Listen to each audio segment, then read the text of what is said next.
पेयजल एवं स्वच्छता विभाग में हुए 23 करोड़ के फर्जीवाड़ा मामले में अनुसंधान कर रहे ईडी की टीम को पूछताछ में कई नई जानकारी मिली है। इस वक्त की बड़ी खबर सामने आ रही है। ईडी ने जूनियर इंजीनियर सुरेश कुमार महतो के मोराबादी के रामकृष्ण मिशन कुसुम बिहार के पीछे स्थित आवास में भी छापेमारी की थी। वहां से 2,05,000 रुपए नगद मिले थे। जूनियर इंजीनियर सुरेश कुमार महतो ने पूछताछ में ईडी को बताया है कि पेयजल एवं स्वच्छता विभाग के टेंडर में ठेकेदारों को कुल कार्य आवंटन के तकरीबन 3.75% यानी कि 3.25% कमीशन के रूप में देने पड़ते थे और इन रुपयों के मंत्री का कमीशन 2.25%, सचिव का आधा प्रतिशत, अभियंता प्रमुख का और आधा प्रतिशत जूनियर इंजीनियर का 0.02%, बाकियों का 0.75% कमीशन बंधे हुए थे। सुरेश कुमार ने कई अधिकारियों के नाम भी लिए हैं जिन तक कमीशन की राशि पहुंचती थी। जो ठेकेदार कमीशन देने में आनाकानी करते हैं उनका कार्य आवंटन रद्द कर दिया जाता था। हालांकि सुरेश कुमार के बयान में कितनी सच्चाई है, ईडी इसका पता लगा रही है। तो पेयजल स्वच्छता विभाग का घोटाले मामले में ईडी को पूछताछ में जेई सुरेश कुमार ने भंडाफोड़ दिया। एक से बढ़कर एक नाम बताए। टेंडर में ठेकेदार को देना पड़ता था 3.75 कमीशन, मंत्री का कमीशन 2.25%, सचिव को 0.5%, अभियंता प्रमुख को 0.5%, जेई को 0.02%। जेई सुरेश कुमार ने कई अधिकारियों के भी नाम लिए हैं। और यही नहीं, सुरेश कुमार के बयान की कितनी सच्चाई है, फिलहाल ईडी इसकी जांच कर रही है। पेयजल एवं स्वच्छता विभाग के घोटाले में बड़ा खुलासा। ईडी को पूछताछ में जेई सुरेश कुमार ने बताया कि सबके कमीशन प्रतिशत बंधा हुआ था। पेयजल एवं स्वच्छता विभाग में 23 करोड़ के घोटाले हुए हैं। अभियंता प्रमुख का 0.5%, जेई का 0.2% कमीशन बांधा हुआ है। ये बड़ी खबर से सुरेश कुमार ने कई अधिकारियों के भी नाम लिए हैं। पेयजल एवं स्वच्छता विभाग में हुए 23 करोड़ के फर्जीवाड़ा मामले में अनुसंधान कर रहे ईडी की टीम को पूछताछ में कई नई जानकारी मिली। ईडी ने जूनियर इंजीनियर सुरेश कुमार महतो के मोराबादी के रामकृष्ण मिशन कुसुम बिहार के पीछे स्थित आवास में भी छापेमारी की थी। वहां से 2,05,000 रुपए नगद मिले थे। जूनियर इंजीनियर सुरेश कुमार महतो ने पूछताछ में ईडी को बताया है कि पेयजल एवं स्वच्छता विभाग के टेंडर में ठेकेदारों को कुल कार्य आवंटन के 3.75% कमीशन के रूप में देने पड़ते थे। इन रुपयों के मंत्री का कमीशन 2.25%, सचिव को 0.5% यानी कि आधा प्रतिशत, अभियंता प्रमुख को 0.5%, जूनियर इंजीनियर का 0.02% और बाकियों का 0.75% कमीशन बंधे हुए थे। सुरेश कुमार ने कई अधिकारियों के नाम भी लिए हैं जिन तक कमीशन की राशि पहुंचती थी। जो ठेकेदार कमीशन देने में आनाकानी करते थे उनका कार्य आवंटन रद्द कर दिया जाता था। हालांकि सुरेश कुमार के बयान में कितनी सच्चाई है, ईडी इसका पता लगा रही है। पेयजल एवं स्वच्छता विभाग में बड़ा खुलासा। मंत्री से लेकर के जूनियर कर्मचारियों तक कमीशन के बंदरबाट होते थे। कमीशन के प्रतिशत आंकड़े निर्धारित थे। सहयोगी अंजनी इस वक्त हमारे साथ बने हुए हैं, जान लेते हैं कि ये पूरा मामला क्या है। अंजनी, मंत्री से लेकर के छोटे कर्मचारियों तक, जूनियर इंजीनियर्स तक सबके कमीशन बंधे हुए थे। और सुनिए, जो ठेकेदार मना कर दे, आनाकानी कर दे, उसका तो आवंटन ही ये लोग रद्द कर देते हैं।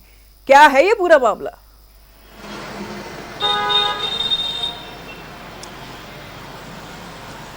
देखिए, ये राज्य के लिए हम कह सकते हैं कि एक दुर्भाग्य की बात है कि कमीशन का जो खेल है वो उसकी जो फेरिस्त है वो काफ़ी लंबी है और ये जो सिलसिला है कहीं ना कहीं राज्य के विकास में बहुत बड़ी बाधा है।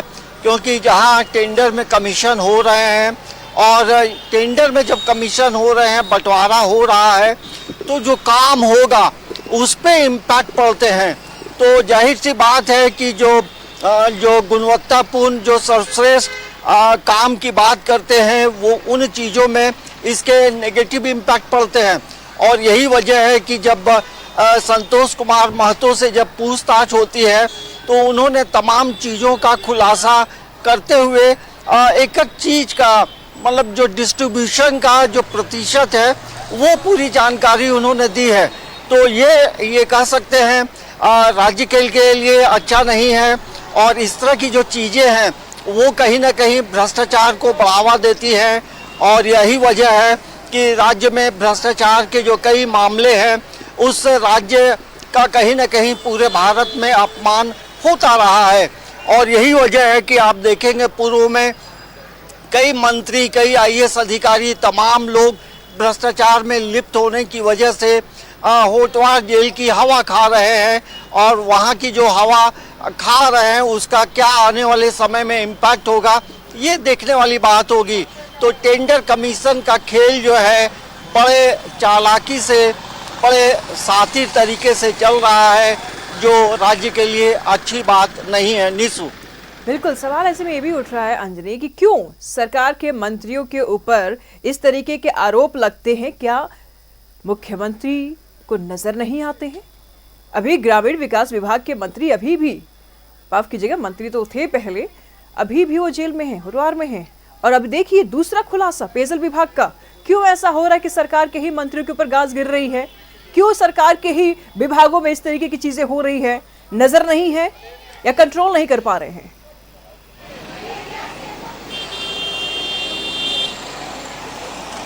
देखिए, दरअसल होता ये है कि ये तमाम मामलों में आप गौर करेंगे तो एक बड़ा चेन सिस्टम होता है, और ये जो चेन सिस्टम है उसी के तहत तमाम चीज़ें होती हैं।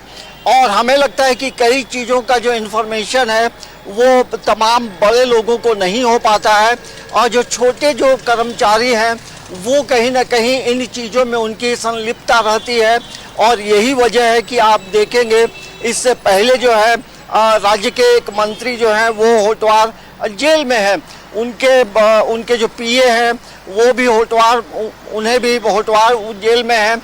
और जो पीए का एक जो ड्राइवर था, कर्मचारी था, तो उसके यहाँ से भी कितने पैसे निकले थे। तो पता नहीं, भ्रष्टाचार के मामलों को लेकर यदि बातचीत करेंगे तो यही वजह है कि इन चीज़ों का बड़ा खेल होता है। और ये जो खेल है 24 वर्षों से लगातार तमाम चीज़ें चल रही हैं। तो हमें लगता है चेक एंड बैलेंस होना चाहिए, तमाम लोगों को निगरानी रखनी चाहिए, क्योंकि आप पारदर्शी रूप से काम करेंगे तब काम की गुणवत्ता होगी। और यही वजह आप देखेंगे कि पूरे राज्य में जो नल जल योजना है उसके क्या इम्पैक्ट है वो तमाम लोग जानते हैं कि अभी तक जो है लगभग 40 से 45% लोगों के घरों में पीने का जो पानी है वो पहुंच पाया है। तो ये जो चीज़ें हैं, इन चीज़ों में ऐसे लोगों को जो है काम से बहुत वास्ता नहीं होता है, और मुख्य रूप से फोकस होता है कैसे हम टेंडर का खेल खेलें, कैसे हम कमीशन का प्रतिशत बढ़ाते रहें। जी, सवाल ऐसे में ये भी उठ रहा है अंजलि, जैसे कि आपने जिक्र कर दिया, डेली हम लोग खबर पढ़ते हैं और ऐसे ऐसे जगह उभर के सामने आते हैं जहां वाटर टैंकी तो बन गई है लेकिन वहां पानी नहीं पहुंचे हैं, नल तो पहुंच गया है लेकिन वहां से पानी नहीं आ रहा है। ग्रामीण परेशान है, बूंद बूंद पानी के लिए तरस रहे हैं। और यहाँ सफेद पोशों को, यहाँ अधिकारियों को, यहाँ कर्मचारियों के पेट नहीं भर रहे हैं, कमीशन बांटे जाते हैं। और धरातल पर सच्चाई ऐसी है।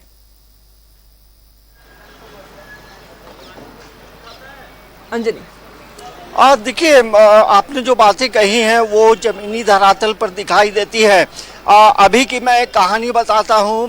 रांची के हार्ट ऑफ द टाउन एक वार्ड नंबर 11 है। वार्ड नंबर 11 में एक मोहल्ला है कुम्हार टोली। वहाँ है पिछले 3 वर्षों से पीने का जो पानी है वो अवेलेबल नहीं हो पा रहा है। पाइप बिछा दी गई हैं, नलों के कनेक्शन घर तक पहुँचा दिए गए हैं, और ये कहा गया है कि अभी और आपको 6 से 7 महीने प्रतीक्षा करनी होगी।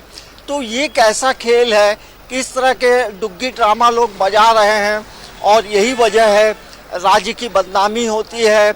और लोग अभी गर्मी में जो है पीने का जो पानी मिलना चाहिए उसके लिए दर दर भटकते हैं। सुरेश कुमार ने एक से बढ़कर एक नाम बताए हैं, हालांकि जिक्र तो इन्होंने जरूर कर दिया कि क्या कुछ प्रतिशत इनको मिलते थे और क्या कुछ प्रतिशत मंत्रियों को भी दिया जा रहा है, मंत्री को भी मिल रहा है। फिलहाल नजर बनाए रखेगा, लगातार हमसे जानकारी लेते रहेंगे। अब ईडी इस जांच में लगी हुई है कि इनकी बातों में कितनी सत्यता है, कितनी सच्चाई है। लेकिन झारखंड में पानी को लेकर के जो हाल है, झारखंड जिस तरीके से बदहाल है, इसमें कोई दो मत नहीं है कि यहां सिर्फ और सिर्फ बंदरबाट है, काम के नाम पर शून्य है। बहुत शुक्रिया अंजनी तमाम जानकारियों के लिए।